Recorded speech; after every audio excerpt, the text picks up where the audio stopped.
Ramadan. Assalamualaikum. Waalaikumsalam.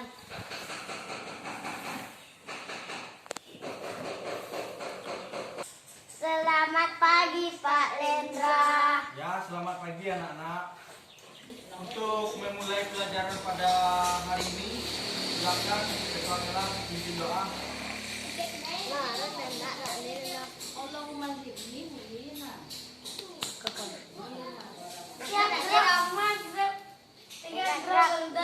Mulai. Rabbi zidni ilman warzuqni fahman. Ya Allah, tambahkanlah ilmuku dan pertinggilah kecerdasanku. Amin. Baiklah, kita akan mengambil absen terlebih dahulu. Laren, Adil. Tama, Adil. Rafli. Adil. Baiklah, anak-anak sekalian. Hari ini kita akan memulai pelajarannya. Apakah PR kemarin sudah siap dikerjakan? Belum. Besok dikerjakan lagi ya. Ya, Pak. Kemarin mati lampu, Pak. Gelap. Ya, nggak apa-apa. Untuk yang sekarang kita akan mempelajari tentang kolonialisasi yang akan terjadi di Indonesia. Dalam sejarahnya itu, apakah anak-anak sekalian tahu bahwa dulunya bangsa Barat ini pergi ke Indonesia dan menjajah kita semua. Dan untuk itu, pertama kali sebelum kita menjelaskan tentang dan mempelajari tentang kolonialisasi, penting rasanya bagi kita untuk mengetahui awal masuk bangsa Barat itu ke Indonesia ini seperti apa, gitu kan? Nah, baiklah, untuk lebih jelasnya mungkin kita akan memutar video terlebih dahulu.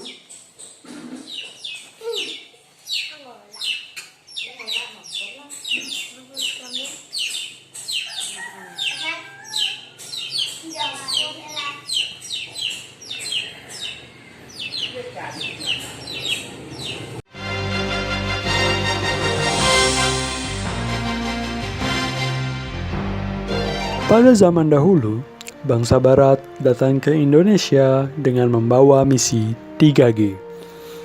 3G merupakan singkatan dari Gold, Glory, Gospel. Pada saat itu di Eropa, harga rempah-rempah sangat tinggi karena kondisi mereka yang buruk.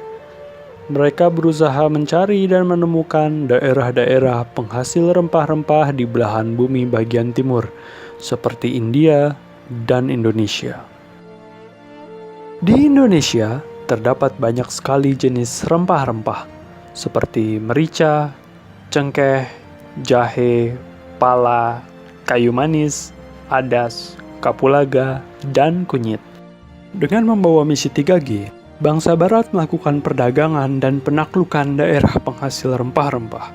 Mereka juga melakukan penyebaran agama. Salah satu dampaknya adalah membaiknya kondisi ekonomi Eropa dan mereka memulai revolusi industri. Sejak abad 16, setidaknya ada 3 bangsa yang pernah datang dan menduduki Indonesia.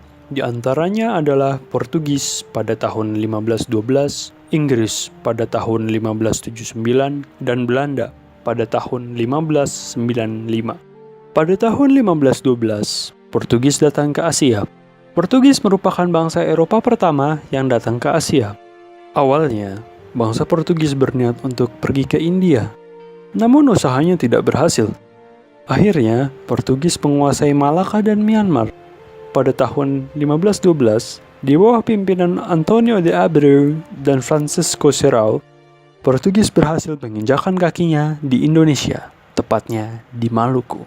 Kemudian, Inggris menggantikan kekuasaan Portugis di Maluku dan membuat sebuah persekutuan dagang yang dikenal dengan East India Company atau EIC. Pada tahun 1602, Peter Booth pun ditunjuk sebagai Gubernur Jenderal VOC yang pertama. Tak lama setelah VOC berdiri, pusat perdagangan rempah-rempah dipindahkan ke Jayakarta karena posisinya yang dianggap lebih strategis. Pangeran Jayawikarta sebagai salah satu penguasa di sana mengizinkan hal ini. Beliau juga mengizinkan Inggris untuk mendirikan EIC di Jayakarta. Pada tanggal 13 Mei 1619, Jan Pieterszoon Koen berhasil membujuk penguasa setempat untuk mencabut izin EIC. Setelah kejadian tersebut, Belanda terus mendesak Inggris agar menyingkir dari Indonesia.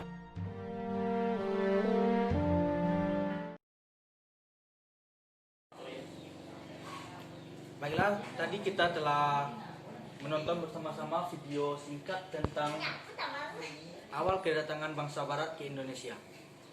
Untuk terlebih dahulu, kita akan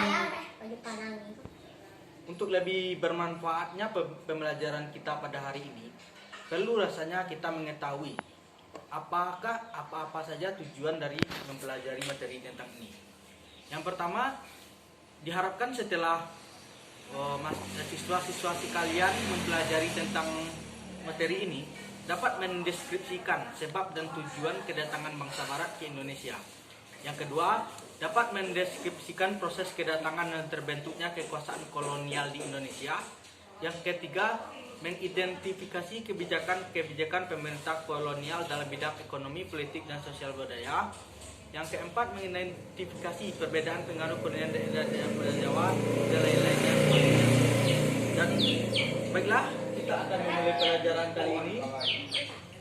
Sekarang kita akan masuk kepada materi penjelajahan bangsa Eropa, di mana ada 4 negara yang ada di Eropa tersebut yang pernah masuk ke Indonesia, yaitu diantaranya ada Portugis, Spanyol, Inggris, dan Belanda. Pertama, kita akan membahas tentang penjelajahan yang dilakukan oleh orang-orang Portugis, di mana pertama kali orang Portugis yang pertama kali melakukan penjelajahan adalah Bartolomeu Dias, yang menyusuri pantai barat Afrika hingga tiba di Tanjung Harapan pada tahun 1480. Dan hanya sampai di sana saja dan belum sampai ke Indonesia, hanya sampai di Tanjung Harapan. Tetapi di tahun 1490 Vasco da Gama melanjutkan perjalanan yang dilakukan oleh Bartolomeu Dias tadi, dan akhirnya pada tahun 1498 Vasco da Gama dan rombongan tiba di Kalkuta, India. Di Kalkuta, India inilah Vasco da Gama mendapatkan informasi bahwa terdapat pusat perdagangan di Malaka dan di Maluku yang sangat besar. Dan akhirnya pada tahun 1511 pasukan yang dipimpin oleh Alfonso de Albuquerque melakukan penaklukan kepada Malaka, dan mereka melakukan pertemanan di Maluku dan membantu raja-raja yang ada di Ternate. Kemudian pelopor pelayaran yang kedua adalah bangsa Spanyol, yang dilakukan pertama kali oleh Christopher Columbus. Christopher Columbus ini adalah orang yang menemukan benua Amerika pertama kali. Tetapi dia bercita-cita ingin menemukan India, tetapi malah tersesat ke Amerika. Akhirnya pelaut lain yang bernama Ferdinand Magellan akhirnya mencapai kepulauan Filipina. Ketika mengatasi perang antar suku di Cebu, Magellan terbunuh, kemudian digantikan oleh Elcano. Kemudian Elcano ini dan para rombongan berencana untuk kembali ke kampung halamannya, yaitu Spanyol. Tetapi mereka berhenti sebentar di Tidore, gitu kan? Di Tidore.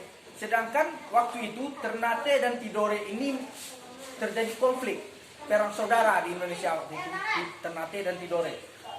Dan di Ternate ada Portugis yang telah membantu raja-raja Ternate. Sedangkan di Tidore berhenti dan singgahlah bangsa Spanyol. Bila ini bangsa Portugis merasa tersinggung dan akhirnya melakukan penyerangan, dan terjadi perang antara Portugis dan Spanyol pada waktu itu. Dan akhirnya karena Portugis dan Spanyol ini adalah negara-negara yang dipimpin oleh pastor-pastor dunia atau Roma, karena memiliki agama yang sama dan tidak boleh melakukan pertentangan gitu kan, akhirnya dibuatlah waktu itu perjanjian Saragossa, di mana dalam isi perjanjian itu yang pertama daerah pelayaran dan kekuasaan Portugis adalah dari Brasil ke timur sampai Halmahera Maluku. Yang kedua, Spanyol berkuasa atas Meksiko ke barat terus sampai ke Filipina. Di mana dalam perjanjian ini terlihat bahwa dunia itu dibagi dua, di mana di sebelah timur dikuasai oleh Portugis dan di sebelah barat dikuasai oleh Spanyol. Dan disinilah awal mulanya ada ungkapan dunia seperti milik kita berdua. Begitu waktu itu dalam perjanjian Saragossa yang dilakukan oleh Spanyol dan Portugis. Kemudian penjelajahan selanjutnya dilakukan oleh pelaut Inggris yang dirintis oleh Francis Drake dan Thomas Cavendish.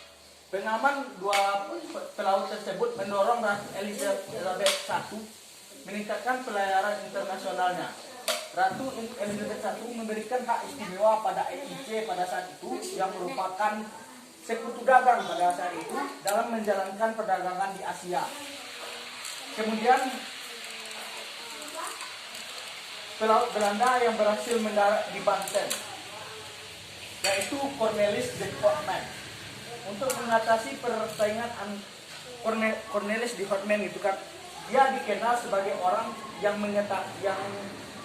mendapatkan jalur pelayaran untuk sampai ke Indonesia pada saat itu. Tetapi waktu Cornelis de Houtman sampai di Indonesia, di mana di sana ada Portugis, akhirnya perdagangan mereka tidak terlalu menguntungkan karena ada saingan-saingan gitu kan. Akhirnya Cornelis de Houtman ini kembali ke negaranya. Kemudian melalui jalur yang yang ditemukan oleh Cornelis de Houtman ini, banyak masyarakat Belanda berlayar ke Indonesia pada saat itu. Sampai akhirnya banyak sekali pelayar Belanda itu, pedagang-pedagang Belanda itu masuk ke Indonesia melalui jalur dagang tadi, dan akhirnya menyebabkan tersingkirnya Portugis dari Ternate. Dan akhirnya karena pedagang-pedagang Belanda yang banyak di Indonesia ini tidak saling mengenal dan tidak saling bekerja sama, akhirnya untuk tidak adanya persaingan internal, akhirnya mereka membentuk sebuah serikat dagang yang dikenal dengan VOC.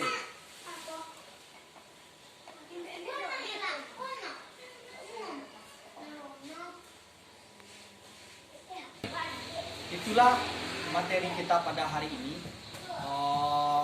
Silakan dari anak-anak sekalian mengajukan pertanyaan tentang materi tadi. Ya, silakan Muhammad Ilham. Oke, assalamualaikum warahmatullahi wabarakatuh. Waalaikumsalam warahmatullahi wabarakatuh. Terima kasih kepada Bapak telah memaparkan materi yang sangat bagus. Di sini saya agak kurang paham soal kedatangan rakyat Belanda atau rakyat Eropa ke Indonesia. Itu tujuannya ada 3 tadi, Gold Glory, Gospel, yang mana kalau pada waktu itu tujuan mereka hanya untuk 3 itu. Jadi di sini saya ingin bertanya, mengapa mereka mempunyai tujuan yang 3 itu? Apa karena di negara mereka tidak bisa mencukupi tujuan yang 3 itu? Mengapa harus mencari ke negara lain gitu? Ya, terima kasih kepada Muhammad Ilham. Pertanyaannya sangat bagus sekali. Baiklah, anak-anak semua berikan tepuk tangan yang meriah untuk Muhammad Ilham. Pertanyaannya sangat bagus sekali, di mana Muhammad Ilham bertanya, dari maksud dan tujuan para penjelajah tadi melakukan penjelajahan ke Indonesia adalah Glory dan Gospel, adakah alasan lainnya yang membuat mereka menjelajahi? dan pergi jauh dari kampung halamannya. Di mana bangsa Barat pada saat itu memang sangat membutuhkan rempah-rempah pada saat itu. Di mana seperti dalam materi tadi dijelaskan bahwa Konstantinopel itu telah jatuh ke tangan Turki. Jadi perdagangan rempah-rempah itu sudah dibekot dan bangsa Eropa tidak lagi mendapatkan pasokan rempah-rempah tersebut. Dan di negaranya pun, di negara Eropa itu sendiri rempah-rempah ini tidak ada. Dan dalam perdagangan para pedagang ini, mereka ini sangat tertarik untuk melakukan penjelajahan karena rempah-rempah ini jika mereka mendapatkannya keuntungannya sangat besar. Dan akhirnya sampai-sampai mereka berani untuk menjelajahi samudra hanya untuk membeli rempah-rempah ini. Ditambah lagi bangsa-bangsa Eropa ini adalah bangsa-bangsa penjelajah. Jiwa-jiwa penjelajah mereka itu ada seperti bangsa Viking, di mana mereka adalah bangsa petarung dan yakin jika mereka mati Valhalla, yaitu surga mereka akan menanti mereka. Begitupun dengan bangsa Eropa ini, di mana mereka yakin, di mana mereka memiliki jiwa dan semangat, dan akhirnya mereka berlomba-lomba untuk meninggalkan kampung halamannya untuk berlayar. Dan bahkan orang Spanyol dan orang Portugis itu mereka yakin, mana agama mereka adalah agama Kristen, mereka yakin ada Prestos Don, ada kerajaan-kerajaan di luar sana yang memiliki agama yang sama dengan mereka. Ya, mungkin itulah jawaban dari Bapak. Ya, mungkinlah itulah pembelajaran kita pada hari ini.